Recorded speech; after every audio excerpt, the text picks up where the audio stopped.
Ode aan Teens Jordaan short story. My weet en my waarheid. Kopiereg en geskryf deur Wendy Meyring en voorgeles deur Cathy van Onselen. Die kole gloei soos vroeër, maar die vuur is in my kop. Die koue brand in my bors en ek drink teen die vuur in my kop. Winde waai my na 'n weer onthou. Sy warm, diep stem sny deur die donker, sterlose aandhemel. Sal jy bly vir 'n appel en 'n ei? Hy loer liefdevol na my en staar dan weer na die vuur wat met geelrooi tonge lek na die koue aandwind. Hy sit sy gitaar versigtig langs hom neer en draai na my. Sal jy bly?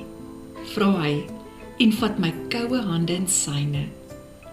Ek glimlag warm en sê saggies, beter as jy sal ek nooit weer kry nie.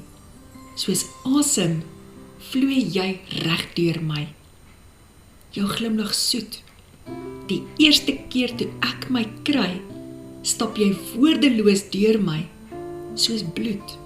So is jy vir my.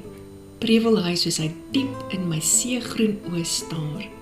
Ek sien hom liggies op sy sagte lippe en fluister in sy oor. Riviere storm reg deur my as jy die sweet dinge vir my sê. Hy wys my sy hande en sê, sien jy hierdie hande, die 2 hande van my?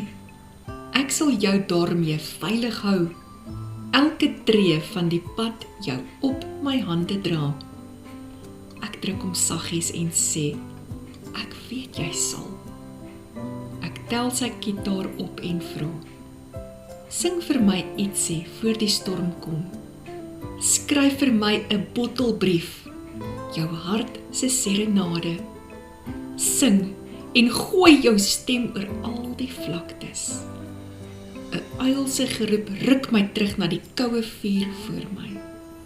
Ek voel hoe my hart losruk in my lyf. Hartseer dra nie 'n masker nie. Ek kan dit nie verstaan.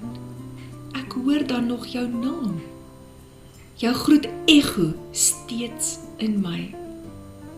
Ek kan nie meer slaap, nie meer lag nie, nie meer vir jou soen nie.